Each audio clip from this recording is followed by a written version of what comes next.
Hello everyone, welcome back to my channel. So I hope you have enjoyed the previous videos of OBG. So today is OBG part 2 of MRP series, that is the must remember point. As you know, I have started MRP series, must remember point series, that you should know at least these points you should know for the NOSET exam, right? So today is the part 2 of OBG. So अगर आपने previous part नहीं देखा है, so please watch this, very very important है। And आज के part में भी हमारा बहुत इंपॉर्टेंट पॉइंट हम डिस्कस करने वाले हैं। So let's start with the topic that is कि फर्स्ट हम ये ऑलरेडी बहुत सारे लोगों का ये कमेंट भी आया था कि ड्यूरिंग प्रेगनेंसी एक्स्ट्रा कैलोरीज कितना चाहिए होता है, सो ये बता दो। सो आज बेसिकली मैं ये आपको बताऊंगी, ठीक है ना। So this is something very important MCQ, like one liner MCQ में पूछ लेते हैं कि extra calories second trimester third trimester में कितना चाहिए होता है, ठीक है ना।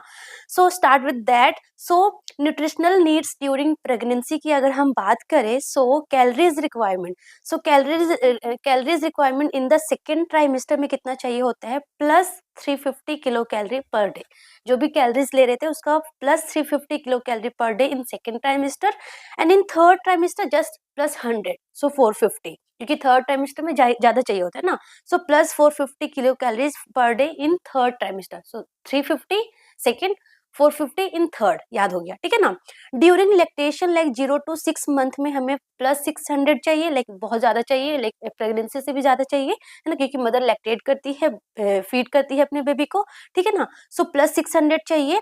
And during 6 to 12 month, like later phase में बेबी को लाइक कॉम्प्लीमेंट्री फीडिंग भी देते हैं, सो थोड़ा सा कम हो जाता है, that is plus 520 kilo calorie per day चाहिए होता है मदर को।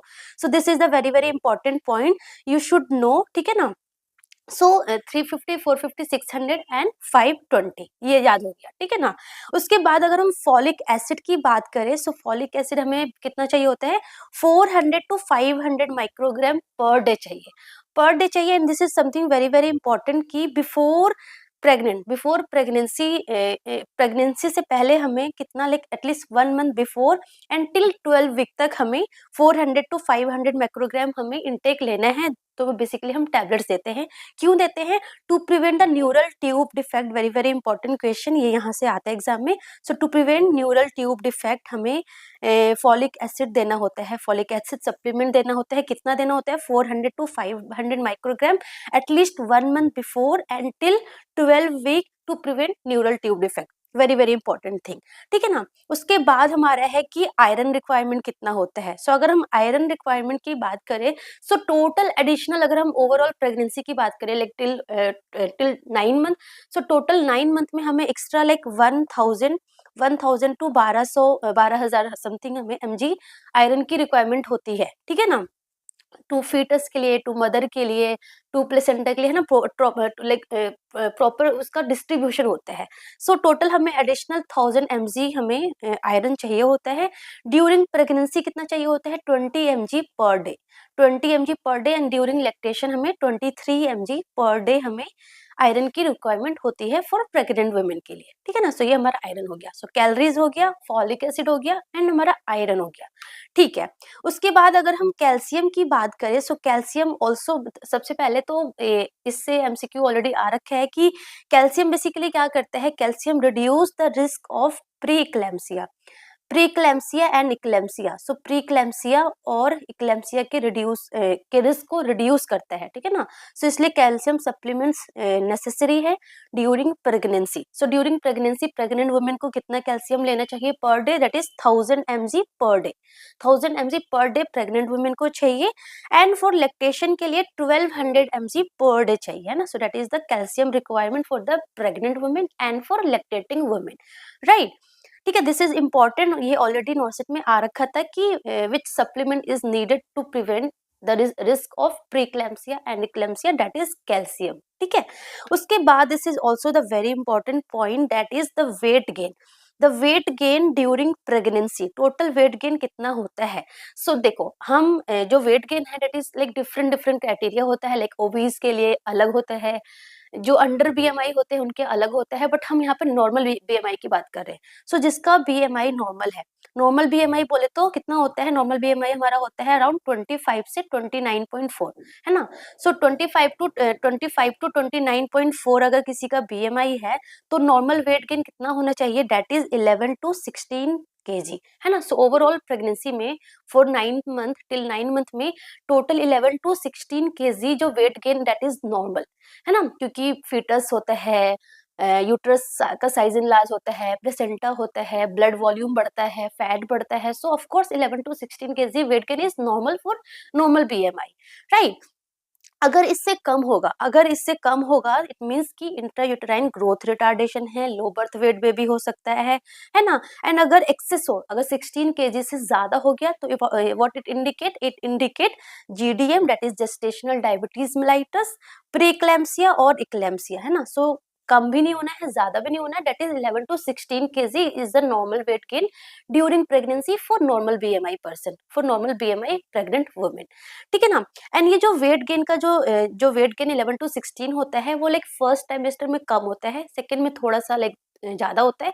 एंड मैक्सिमम जो वेट गेन होता है वो कब होता है, थर्ड ट्राइमेस्टर में होता है. So this is very important कि फर्स्ट ट्राइमेस्टर में थोड़ा होता है, सेकंड में थोड़ा थोड़ा ज्यादा होता है, स्टडी होता है, एंड थर्ड में बेसिकली एकदम से अब्रप्टली इंक्रीज होता है क्योंकि फीटस का ग्रोथ एकदम से होता है और क्या बोलते हैं यूट्रस इनलार्ज होता है ना. So because of that third trimester में मैक्सिमम वेट गेन होता है, ठीक है ना. एंड थर्ड ट्राइमेस्टर में इसलिए कैलोरीज भी ज्यादा चाहिए होता है ना, प्लस 450 कैलोरी चाहिए होता है, ठीक है.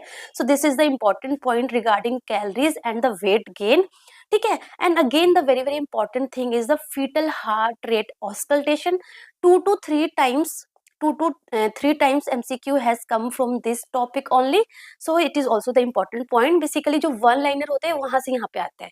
सो फर्स्ट इंपॉर्टेंट पॉइंट क्या है कि फीटल हार्ट रेट जो है हम auscultate with the help of Doppler, with the help of Doppler हम कब से कर सकते हैं, by 10 week. So by 10 week, है ना, with the help of Doppler हम फीटल हार्ट रेट ऑस्कल्टेट कर सकते हैं, okay. But with the stethoscope हम कब कर सकते हैं, by 18 to 20 week. So 18 to 20 week पे हम फीटल हार्ट रेट स्टेथोस्कोप से भी हम ऑस्कल्टेट कर सकते हैं, ठीक है. कहाँ पे, this is the important point, यहाँ से बेसिकली एमसीक्यू एग्जाम में आया था कि कौन से प्रेजेंटेशन में, कौन से पोजीशन में, कहाँ पे करना है. सो बेसिकली जो हम फीटल हार्ट रेट ऑस्कल्टेट करते हैं वो कहाँ पे हमें बेस्ट हर्ड होता है. So best heard fetal heart rate auscultation basically कहाँ पे होता है, जहाँ पे फीटस का बैक हो, क्योंकि फीटस के बैक वहीं पे हमारा हार्ट उसका प्रोक्सिमल होगा फीटस का. सो फीटस का बैक के पास जहाँ पे आप स्टेथोस्कोप लगाओगे वहां पे fetal heart rate best auscultate होगा. सो फीटस बैक, है ना, fetus back. So fetus back जहाँ पे होगा वहीं पे आपको बेसिकली लिसन करना होगा, है ना. सी दिस इज द हमारा सिफेलिक प्रेजेंटेशन हो गया. सो यहाँ पे फीटस, ये हमारा फीटस का बैक है, राइट, ये हमारा फीटस का बैक है. सो यहाँ पे हमारा बेस्ट हर्ड होगा. ऐसे ही इन ब्रीच प्रेजेंटेशन में देखो यहाँ पे फिटस का बैग होगा तो यहाँ पे बेसिकली आपको बेस्ट हार्ट बीट अच्छे से सुनाई देगा, ठीक है ना. सो यहाँ पे एमसीक्यू क्या आता है कि इन वर्टेक्स प्रेजेंटेशन कहाँ पे आप फिटस हार्ट रेट ऑस्कल्टेट करेंगे. सो दैट इज, देखो this is the vertex presentation. So ये मदर का अम्बिलिकस है. सो बिलो द अम्बिलिकस, है ना. So below the umbilicus, this is very simple, है ना, देख के ही समझ में आ रहा है. Below umbilicus. सो अगर in vertex presentation fetal heart rate कहाँ पे ऑस्कल्टेट करेंगे, below umbilicus. In breech presentation heart, ये जो बैक है, जो हार्ट है वो ऊपर हो जाएगा क्योंकि ब्रीच प्रेजेंटेशन है, तो ये क्या हो जाएगा, above the umbilicus. So in breech presentation कहाँ होगा, अबव अम्बिलिकस, ठीक है. इतना बात आई थिंक आपको अच्छे से समझ में आई होगी. इन लेफ्ट ऑक्सीपुट एंटीरियर, सो देखो this is right and this is left, right, this is right and this is left, and ये हमारा क्या है, this is the right occiput anterior and this is left occiput anterior, and this left occiput anterior is the most common position, है ना, ये आपको पता होना चाहिए, it is the most common position. So this is right occiput anterior. So आप खुद assume करो this is the right occiput anterior है, ठीक है. ये हमारा मदर का एब्डोमेन मान लो. सो यहाँ पे बेस्ट हर्ड होगा, है ना. सो ये अम्बिलिकस है, सो बिलो द अम्बिलिकस है, एंड किस साइड होगा, राइट साइड. सो राइट लोअर क्वाड्रेंट में. So below umbilicus right lower quadrant में, बेसिकली राइट ऑक्सीपुट एंटीरियर में, है ना. आपको दिख रहा है राइट ऑक्सीपुट एंटीरियर, ये हमारा अम्बिलिकस है. सो इन राइट लोअर क्वाड्रेंट में बिलो अम्बिलिकस, है ना. आई थिंक आपको समझ में आया होगा. सो राइट ऑक्सीपुट एंटीरियर में कहाँ पे बेस्ट हर्ड होगा, that is the below umbilicus and कहाँ पे, राइट लोअर क्वाड्रेंट में, ठीक है. सेम फॉर, सॉरी ये मैंने उल्टा लिख दिया, सो सॉरी, है ना. ये हमारा right occiput anterior that is the below umbilicus, कहाँ पे होगा, राइट लोअर क्वाड्रेंट में होगा, ठीक है। Same for left occiput anterior कहाँ होगा, बिलो अम्बिलिकस होगा, बिलो अम्बिलिकस होगा, बिलो अम्बिलिकस होगा, कहाँ होगा, लेफ्ट लोअर क्वाड्रेंट में होगा। ठीक है भाई, बात समझ में आई आपको। ऐसे ही right occiput anterior, this is right occiput posterior and this is left occiput posterior, है ना। इन्होंने पूछा है कि राइट ऑक्सीपुट पोस्टीरियर और लेफ्ट ऑक्सीपुट पोस्टीरियर में कहाँ पे होगा। So this is right occiput posterior and this is the left occiput posterior position. So देखो यहाँ पे थोड़ा सा जो बेबी का जो है बैक है वो कैसे हो रखा है, पोस्टीरियरली हो रखा है, लेटरल साइड हो रखा है ना। यहाँ पे बिलो द अम्बिलिकस ही होगा, बिलो द अम्बिलिकस ही होगा, ठीक है ना, बिलो द अम्बिलिकस ही होगा और लोअर क्वाड्रेंट में ही होगा, बट थोड़ा लेटरल होगा, पोस्टीरियर साइड होगा, है ना। यहाँ पे तो एकदम से एंटीरियर साइड होगा, यहाँ पे थोड़ा पोस्टीरियर साइड होगा। So that is the right occiput posterior and this is the left occiput posterior, थोड़ा लेटरल साइड होगा, है ना। So this is the important point.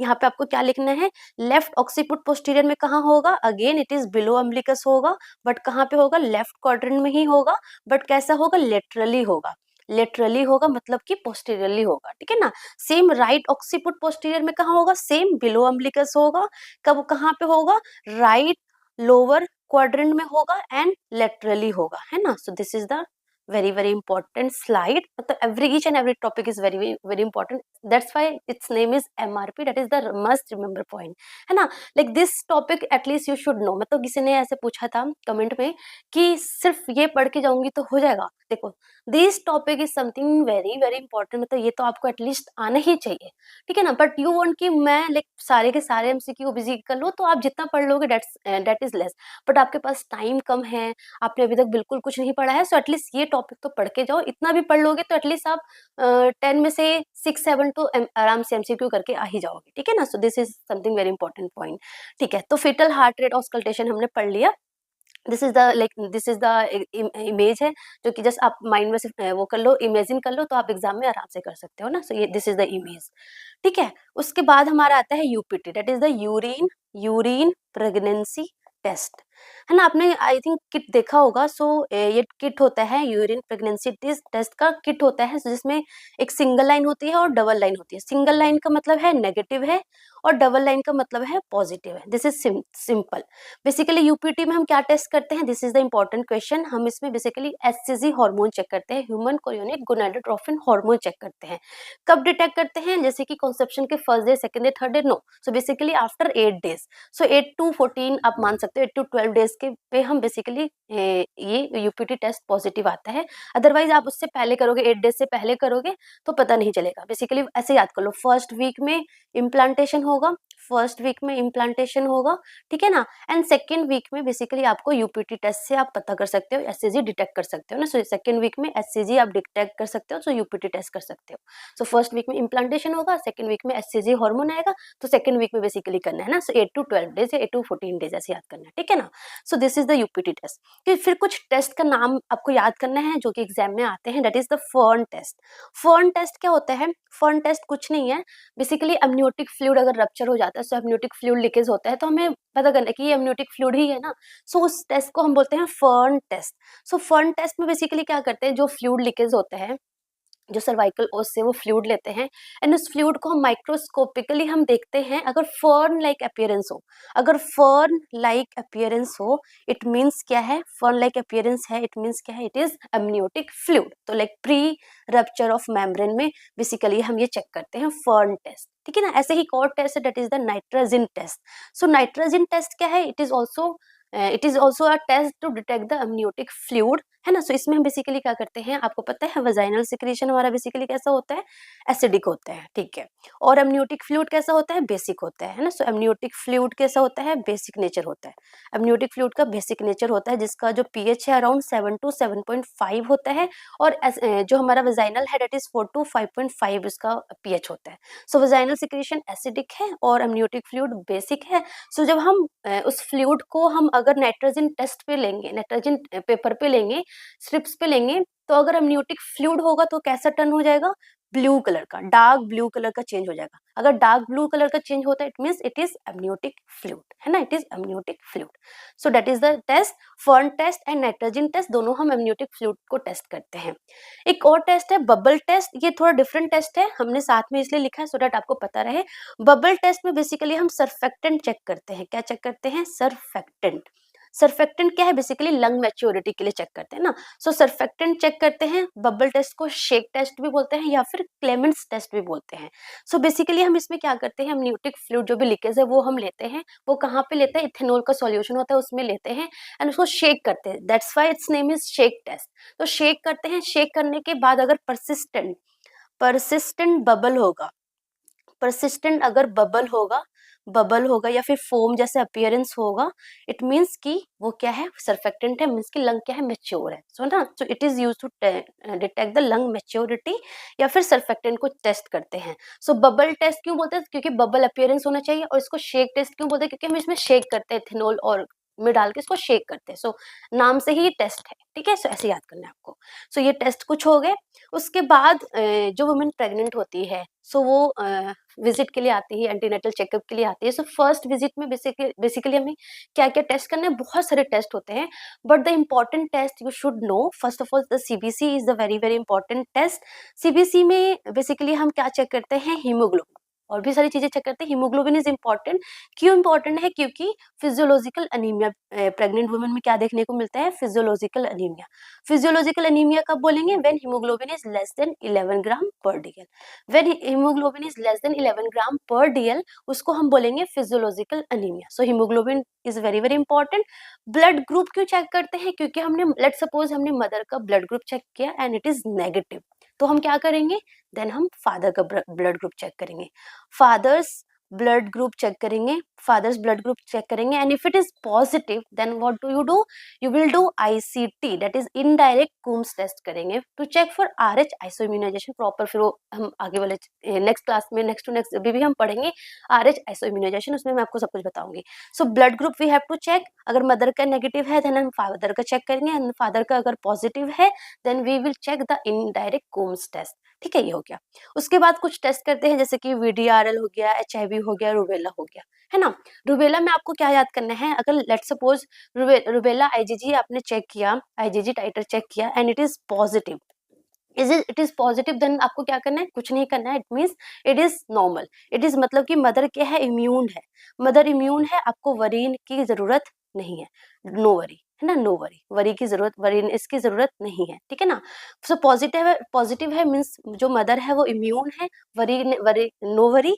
But अगर वो नेगेटिव है अगर वो नेगेटिव है मीन्स की जो टाइटर है वो लेस देन 1:8 है, देन आपको क्या करना है? दो सिचुएशन हो सकता है कि मदर प्री नेटल चेकअप के लिए अगर आई है ना, अगर मदर प्री नेटल चेकअप के लिए आई है तो अब आप क्या करोगे? आप वैक्सीन दे दोगे, ठीक है ना। बट अगर जो मदर है वो ड्यूरिंग प्रेगनेंसी के टाइम आई है, ड्यूरिंग प्रेगनेंसी के टाइम आई है, तो आप क्या करोगे? You will not do anything, you just observe. और आपको क्या करना है? After delivery, after 1 month of delivery, after 1 month of delivery आप क्या करोगे? मदर को वैक्सीन दोगे।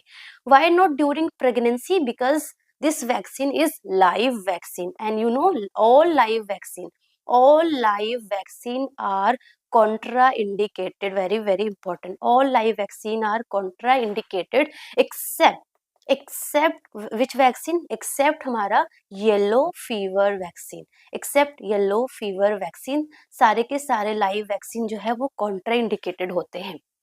तो क्या येलो फीवर वैक्सीन सारे वुमेन को देते हैं? No, only the women who are going to endemic areas, जो एंडेमिक एरियाज लाइक अफ्रीका वगैरह में जा रही है तो उनमें हम येलो फीवर वैक्सीन देते हैं। Otherwise it is not recommended for all the women, ठीक है। So this is the important point. And one more important thing कि अगर किसी को एग एलर्जी है then again this rubella vaccine is contraindicated, this rubella vaccine is contraindicated if somebody is allergy to egg, ठीक है। सो ये कुछ points आपको याद करने हैं फॉर नॉसेट एग्जाम, ठीक है। उसके अलावा हम यूरिन रूटीन एंड माइक्रोस्कोपी करते हैं, एचबीएस एजी करते हैं। क्या हम OGTT that is oral glucose tolerance test करते हैं? So basically it is done during 24 to 28 week of gestation, है ना। सो 24 to 28 वीक पे करते हैं बेसिकली ओजीटीटी, वो हम पढ़ेंगे जीडीएम में, ठीक है। So this is the test something very very important. इसके अलावा और भी बहुत टेस्ट होते हैं, but this test is something very very important.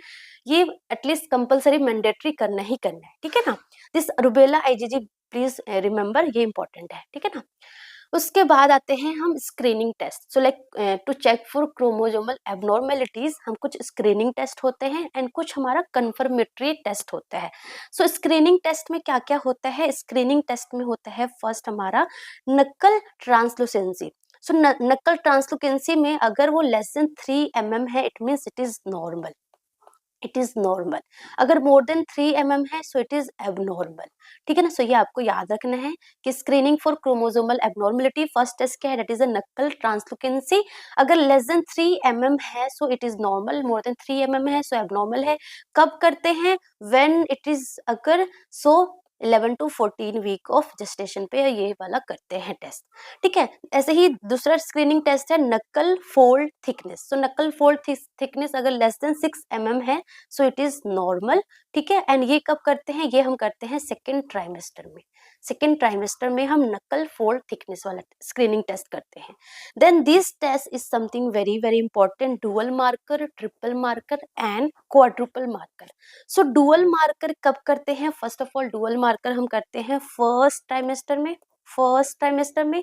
And इसमें हम क्या चेक करते हैं? इसमें हम चेक करते हैं HCG. As the name suggest dual, मतलब दो टेस्ट करेंगे, HCG और पैप ए.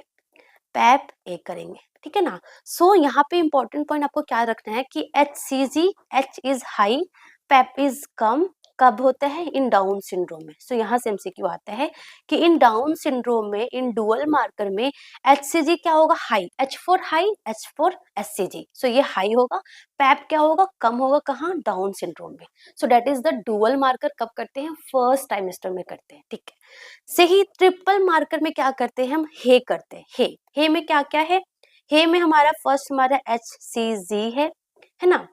ए में हमारा अल्फा फिटोप्रोटीन है और ई में हमारा क्या है? एस्ट्राडायोल है. एस्ट्राडायोल है ना. अनकॉन्जुगेटेड एस्ट्राडायोल है. सो HCG अगेन क्या होगा? हाई होगा, ठीक है. AFP क्या होगा? कम होगा. एस्ट्राडायोल क्या होगा? कम होगा. कहाँ? डाउन सिंड्रोम में, ठीक है ना. सो ये बहुत सिंपल है. लाइक अब दो बार ऐसे. और one more important thing I want to say in between that, कि देखो आप इसकी PDF मैं नहीं दूंगी. क्यों नहीं दूंगी? क्योंकि this is something very very important point and I want कि आप ये अपने हाथों से लिखो, आप पढ़ो एंड अपने हाथों से इसका नोट्स बनाओ. क्योंकि जब आप लिखते हो ना, तो वो बेटर रिटेंशन होता है, आपको हर चीज याद रहती है, ठीक है. सो अपने हाथों से लिखो, इसको बार बार रिवाइज करो. सो इसका नोट्स मैं प्रोवाइड नहीं करूंगी, कहीं नहीं करूंगी, आपने खुद इसका नोट्स बनाना है, ठीक है ना. So that's the important thing. सो ट्रिपल मार्कर में हम क्या करते हैं? H, that is HCG, A is AFP and E is the estradiol. So H क्या होगा? हाई होगा. HCG हाई होगा. A क्या होगा? बाकी दोनों कम कम होंगे. AFP कम होगा, estradiol कम होगा. कहाँ पे? डाउन सिंड्रोम में. देन थर्ड हमारा है क्वाड्रुपल मार्कर. सो क्वाड्रुपल मार्कर में क्या करते हैं? हे I am, hey I am.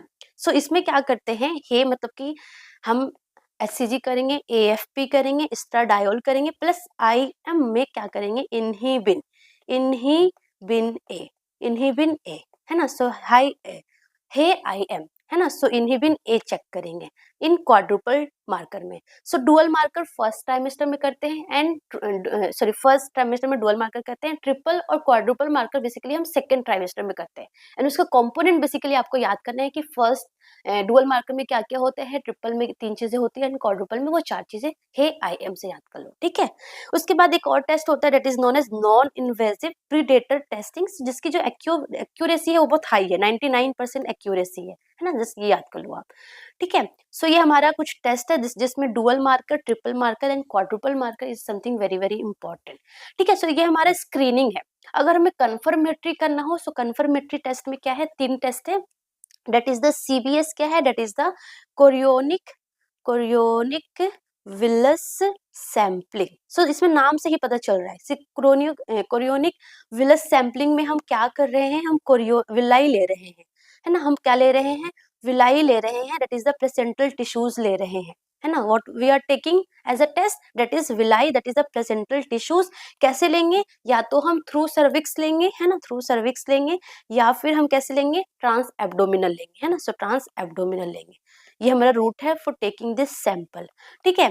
कब करते हैं? 10 to 13 week period of gestation पे, इंपॉर्टेंट, 10 to 13 वीक, मतलब अर्ली कौन सा करते हैं? कोरियोनिक विलस सैंपलिंग, हम विलाई लेते हैं, प्लेसेंटल टिश्यूज लेते हैं थ्रू सर्विक्स और ट्रांस एब्डोमिनल अप्रोच, ठीक है। सेकेंड हमारा है एमनियोसिंथेसिस। सो एमनियोसिंथेसिस में हम क्या लेते हैं? एमनियोटिक फ्लूइड लेते हैं, एमनियोटिक फ्लूइड लेते हैं, एमनियोटिक फ्लूइड लेते हैं। बेसिकली इसमें फीटल सेल्स होगा, है ना, एमनियोटिक फ्लूइड में क्या होगा? फीटल सेल्स होंगे, ठीक है ना। एंड ये एमनियोटिक फ्लूइड कैसे लेते हैं? कहाँ से लेते हैं? एमनियोटिक सैक से लेते हैं, एमनियोटिक सैक से लेते हैं। कैसे लेते हैं? ट्रांस एब्डोमिनल, है ना, सो ट्रांस एब्डोमिनली लेते हैं, ठीक है ना।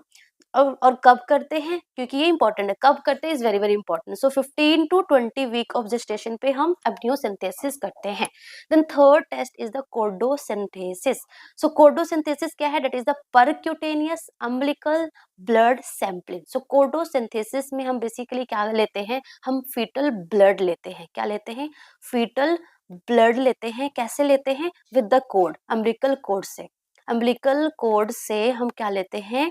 फीटल ब्लड लेते हैं। कैसे लेते हैं? Percutaneous, as the name suggest, percutaneous umbilical blood sampling. So percutaneously ही लेते हैं।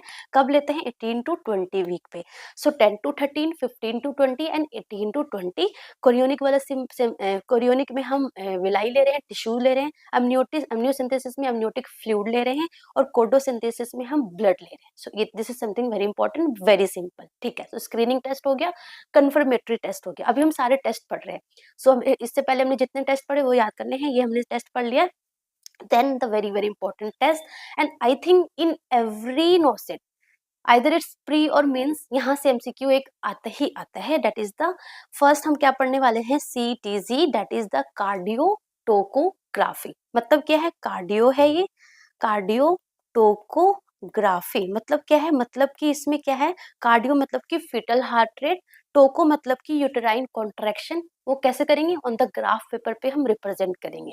सो on the graph, graphical representation of the fetal heart rate and the uterine contraction, that is known as CTG. So CTG में this image is very very important. So ये image जो है that is the CTG का ही image है। इसमें दो electrodes basically लगे होते हैं, ठीक है ना, दो इलेक्ट्रोड्स लगे होते हैं, one for fetal heart rate and second for हमारा यूटेराइन कॉन्ट्रैक्शन। एंड वो बेसिकली यहाँ पे डिस्प्ले में जो ग्राफ है वो रिप्रेजेंट होता है, ठीक है। इसमें बेसिकली हम ये क्यों करते हैं? लाइक ड्यूरिंग एंटीनेटल भी करते हैं एंड ड्यूरिंग लेबर भी करते हैं। सो बेसिकली हम फीटल वेलबिंग इसमें चेक करते हैं, फीटल वेलबिंग चेक करते हैं इसमें कि फीटस को प्रॉपर ऑक्सीजनेशन वगैरह मिल रहा है नहीं मिल रहा है। सो इसमें हम बेसिकली क्या चेक करते हैं? फीटल हार्ट रेट चेक करते हैं। So as you know fetus का हार्ट रेट नॉर्मली कितना होता है? 110 to 160।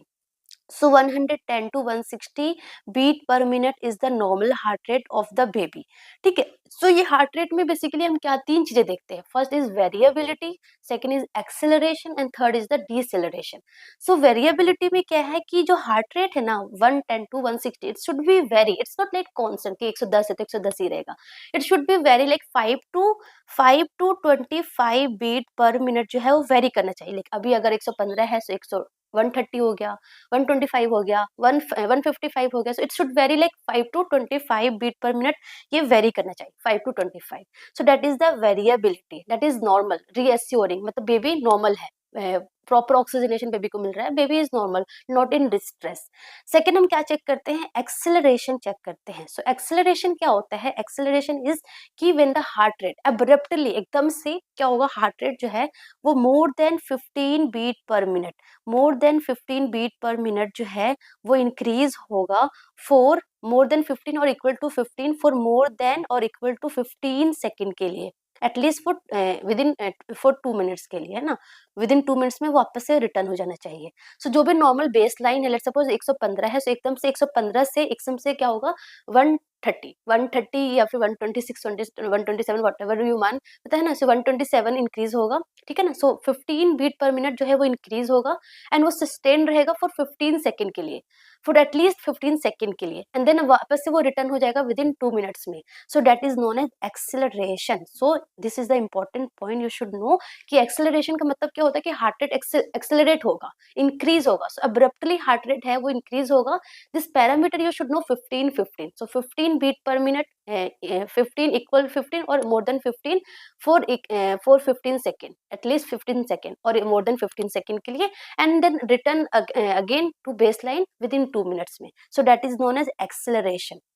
बट अगर ये नहीं होगा, अगर 15 बीट पर मिनट जो बेबी का हार्ट रेट है वो इंक्रीज नहीं होगा फॉर 15 सेकेंड के लिए, उसको हम बोलेंगे डीसेलरेशन। डीसेलरेशन मतलब कि एक्सेलरेट नहीं हो पा रहा है। सो डीसेलरेशन अगेन 3 तरीके का होता है, या तो वो अर्ली हो सकता है, अर्ली डीसेलरेशन हो सकता है, या फिर लेट हो सकता है, या फिर वेरिएबल हो सकता है। सो सबसे पहले तो आप ये याद कर लो, late is the most dangerous. सबसे ज्यादा इसमें डेंजरस कौन है? Late. Late one is the most dangerous, है ना। अर्ली क्या है? नॉर्मल है, इट्स नॉर्मल, मतलब इतना आपको टेंशन की जरूरत नहीं है, ये सही हो जाएगा। Late is the most dangerous, ठीक है ना। सो इसमें आपको क्या करना है, अर्ली का मतलब क्या होता है, लेट का मतलब क्या होता है, वेरिएबल का मतलब क्या होता है, this is very very important, and कब होता है एंड आपको क्या एक्शन लेना है, ये यहाँ पे इंपॉर्टेंट चीज है। सो अर्ली डिसेलरेशन का मतलब क्या होता है? अर्ली डिसेलरेशन का मतलब होता है कि देखो, ये हमारा यूटेराइन कॉन्ट्रैक्शन है, ये यूटरस का पीक लेवल जब हुआ, सो on the peak of uterine contraction, जैसे ही यूटेराइन कॉन्ट्रैक्शन का पीक होगा, जो फीटल हार्ट रेट क्या होगा? डिक्रीज हो जाएगा, है ना। So with the peak of uterine contraction, foetus heart rate decreases, as you can see in this picture. And जैसे ही यूटेराइन कॉन्ट्रैक्शन एंड होगा, फीटस हार्ट रेट अगेन अपने नॉर्मल पोजीशन पे आ जाएगा, नॉर्मल रेट पे आ जाएगा, ठीक है। Again foetal uterine contraction peak पे आएगा, अगेन फिटस हार्ट रेट क्या होगा? डिक्रीज हो जाएगा, है ना। सो आप देख रहे हो जैसे कि यूटेराइन कॉन्ट्रैक्शन पीक पे आ रहा है, फिटल हार्ट रेट क्या हो रहा है? डिक्रीज हो रहा है। So that is known as early deceleration. So early क्यों होता है? Because of head compression, very very important. क्यों होता है? हेड कंप्रेशन की वजह से होता है, बेबी का हेड कंप्रेस होता है तो अर्ली डिसेलरेशन होता है। एंड इसमें आपको वरीनेस होने की जरूरत नहीं है, दैट्स द नॉर्मल थिंग, ठीक है ना। जस्ट आपको बहुत तो बहुत आप पेशेंट जो मदर है उसको लेफ्ट लेटरल पोजीशन दे सकते हैं, है ना। दैट्स द इम्पोर्टेंट थिंग, ठीक है। सो अर्ली डिसलेशन क्यों होता है? हेड कंप्रेशन की वजह से होता है। इसमें जैसे ही with the peak of uterine contraction fetal heart rate decrease हो जाएगा, जैसे ही यूटेराइन कॉन्ट्रैक्शन एंड होगा, fetal heart rate again normal हो जाएगा, that is the early deceleration. दूसरा हमारा है लेट डिसलेशन।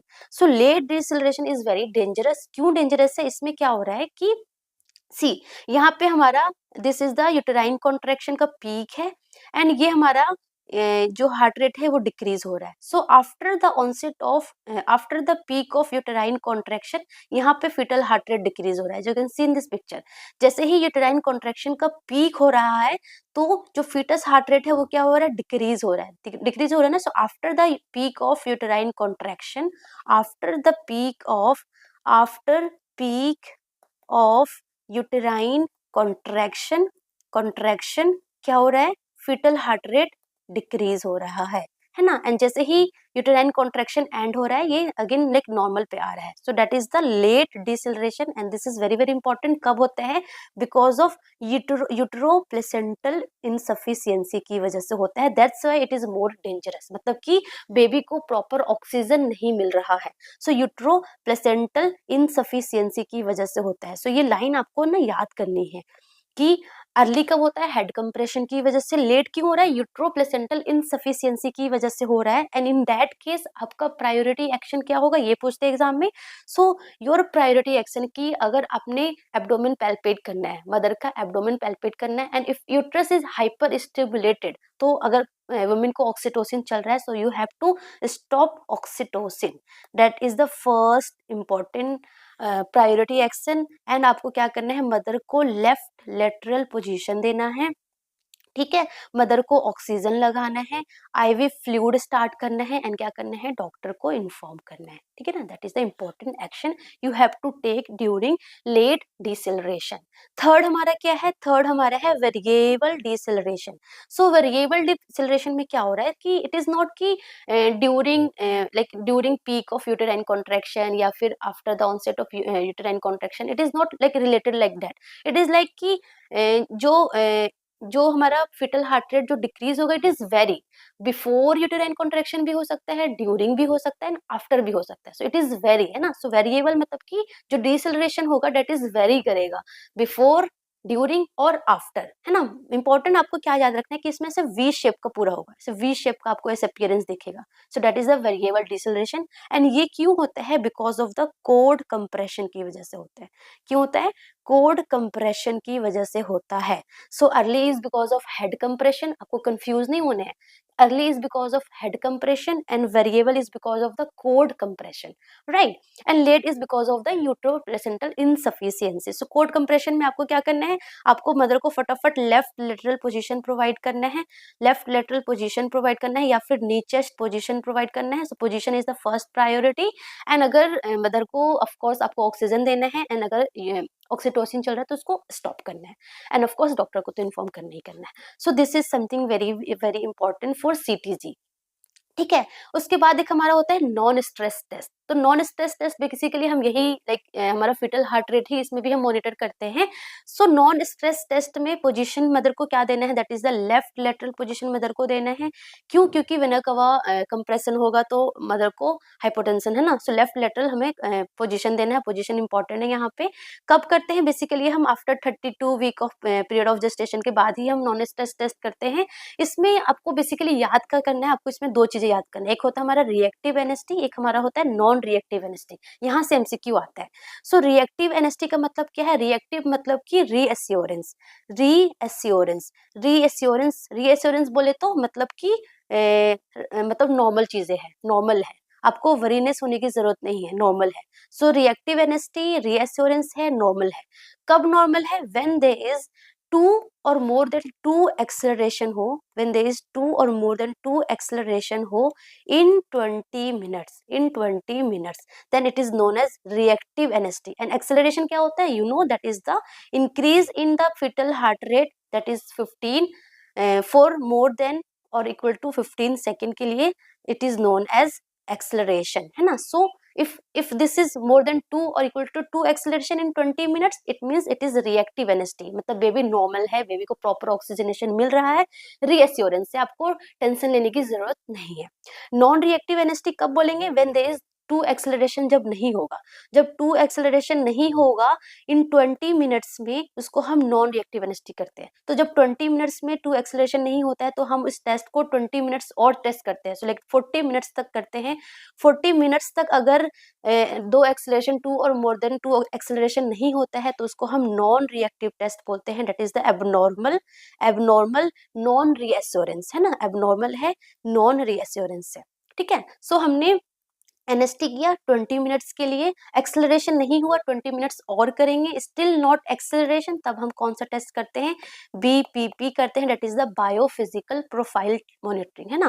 दैट इज द इसको हम एंटीपार्टम मॉनिटरिंग में भी करते हैं, एंटीपार्टम भी करते हैं। सो बीपीपी, सो बायोफिजिकल प्रोफाइल में हम बेसिकली क्या करते हैं? इसमें हमारा 5 पैरामीटर्स होते हैं। सो बायोफिजिकल में सिर्फ एनएसटी ही नहीं है, उसके साथ और भी चीजें चेक करते हैं। सो 5 चीजें आपको कैसे याद करना है? You have to remember the mnemonic Batman, Batman, है ना। सो बैटमैन में हम क्या करते हैं?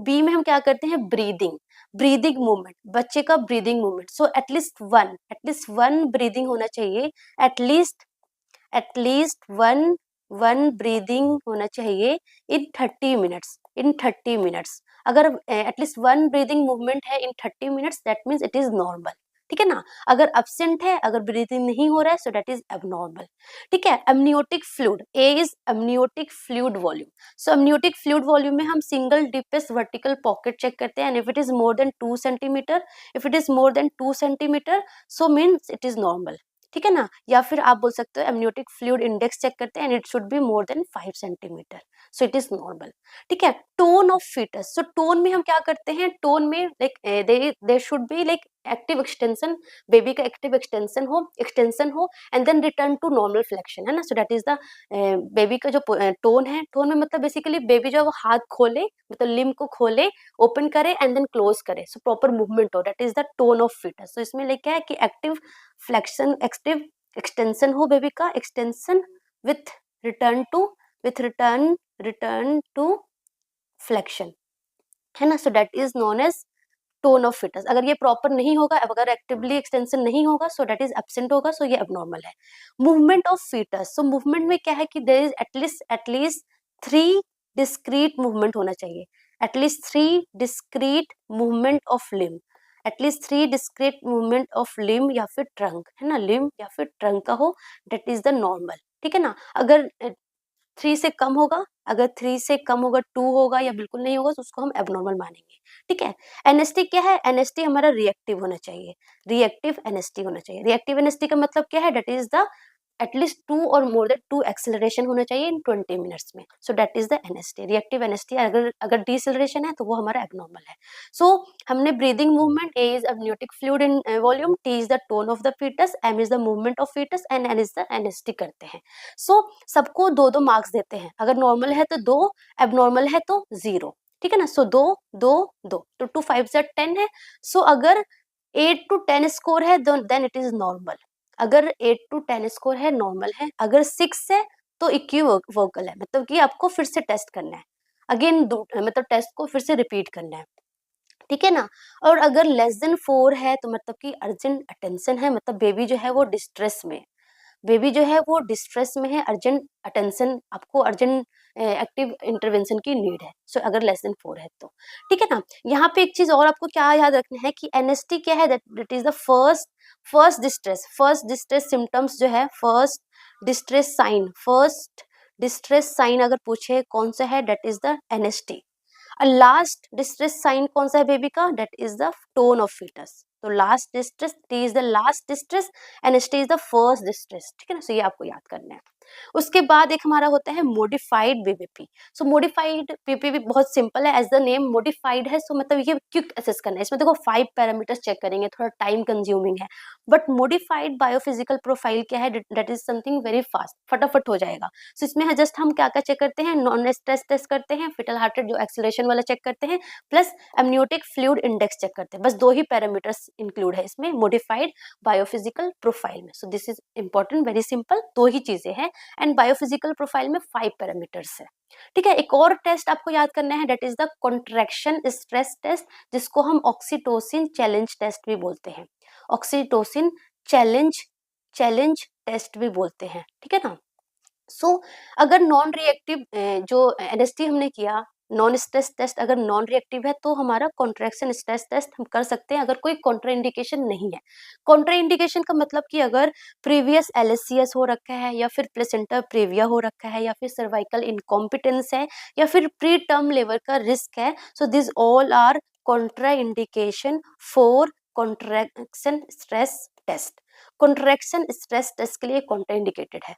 So as the name suggest, contraction stress test, मतलब कि हम इसमें कॉन्ट्रैक्शन स्टिमुलेट करते हैं, स्ट्रेस देते हैं बेबी को। तो इसमें हम क्या करते हैं? It is used to assess the foetal ability to tolerate the labour and determine the foetal wellbeing, कि जो बेबी है वो हाउ वेल वो कोप अप करेगा यूटेराइन कॉन्ट्रैक्शन को, या फिर प्लेसेंटा जो है वो प्रॉपर ऑक्सीजनेट कर पाएगा ड्यूरिंग लेबर, ड्यूरिंग कॉन्ट्रैक्शन और नॉट। सो बेसिकली ये हम कॉन्ट्रैक्शन स्ट्रेस टेस्ट में करते हैं। सो कॉन्ट्रैक्शन में हम क्या करते हैं? हम कॉन्ट्रैक्शन स्टिमुलेट करते हैं। कैसे करते हैं? यूटेराइन कॉन्ट्रैक्शन या तो हम आईवी ऑक्सीटोसिन देते हैं लो डोज, है ना, आईवी ऑक्सीटोसिन लो डोज देते हैं, या फिर हम निप्पल स्टिमुलेशन करते हैं। सो बाय निप्पल स्टिमुलेशन या फिर आईवी ऑक्सीटोसिन के थ्रू हम क्या करते हैं? कॉन्ट्रैक्शन स्टिमुलेट करते हैं। ठीक है ना। एंड हमारा एम कितना होता है, कितना कॉन्ट्रैक्शन होना चाहिए? दैट इज एटलीस्ट 3 और मोर देन 3 कॉन्ट्रैक्शन इन 10 मिनट में, इतना हम स्टिमुलेट हमें करना होता है। ठीक है ना। एंड वेरी इंपॉर्टेंट कि बिफोर कॉन्ट्रैक्शन स्ट्रेस टेस्ट हमें मदर को अवॉइड करके आने बोलना है ना, इन बिटवीन नहीं जाना होता है। ठीक है ना। सो इसमें भी नेगेटिव कॉन्ट्रैक्शन स्ट्रेस टेस्ट होता है, एक हमारा पॉजिटिव होता है। नेगेटिव का मतलब है गुड, सही है।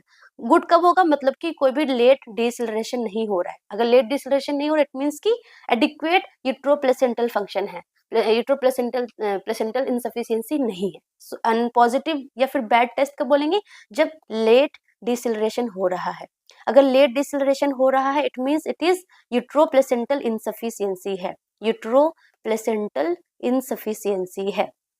ठीक है ना। So this is the important thing regarding हमारा कॉन्ट्रैक्शन स्ट्रेस टेस्ट। ठीक है ना। सो आज के लिए हमारे इतनी ही चीजें हैं, हमने बहुत सारे टेस्ट पढ़े, तो प्लीज इसको अच्छे से नोट्स बनाओ, लिख लिख के प्रॉपर पढ़ो, साथ ही साथ नोट्स बनाओ एंड उसको रिवाइज़ करो, बार-बार रिवाइज़ करो, आपको बहुत ईज़िली समझ में आ जाएगा।